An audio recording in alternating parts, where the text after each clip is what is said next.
Loyalty. What exactly does that word mean? According to the dictionary, it means a strong feeling of support or allegiance.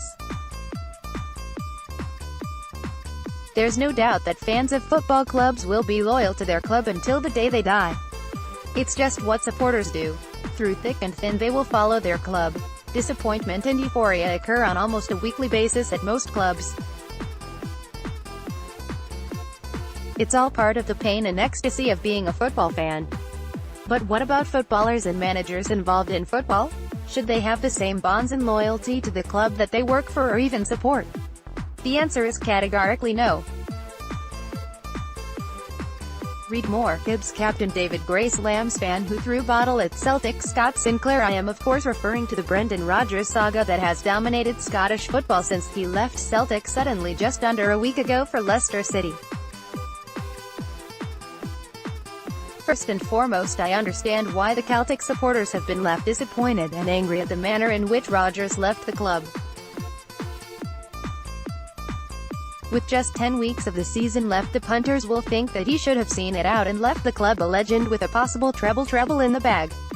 In a matter of days, Brendan went from walking on water in the eyes of the Celtic support to being a money-grabbing Judas rat who wasn't really a Celtic fan after all.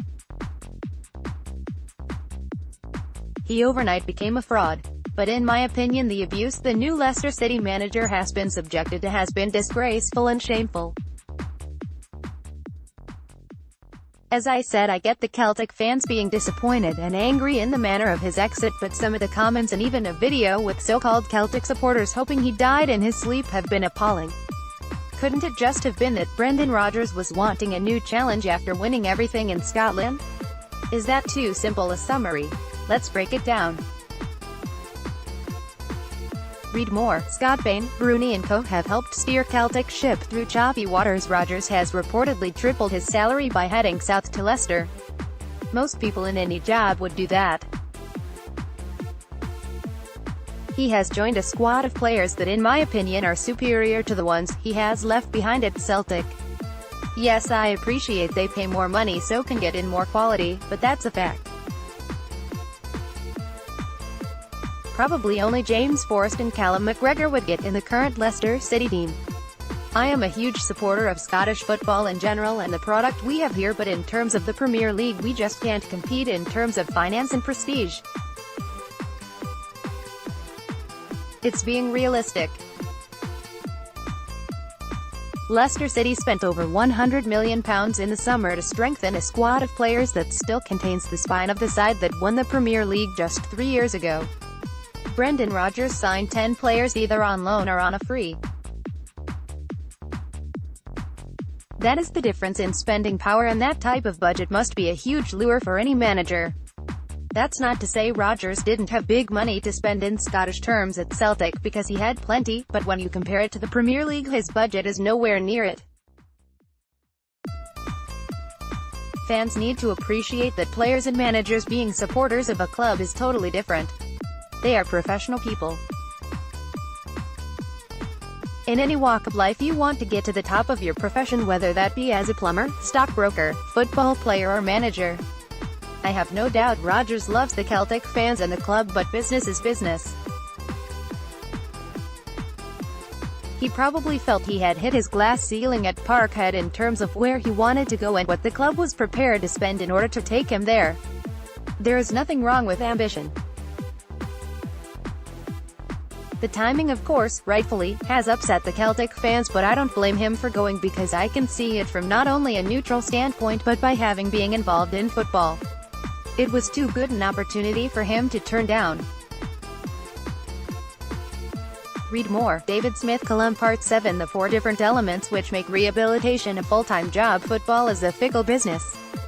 If Rodgers had come up to Celtic and struggled, then the fans would have been screaming for his head. It's the same everywhere.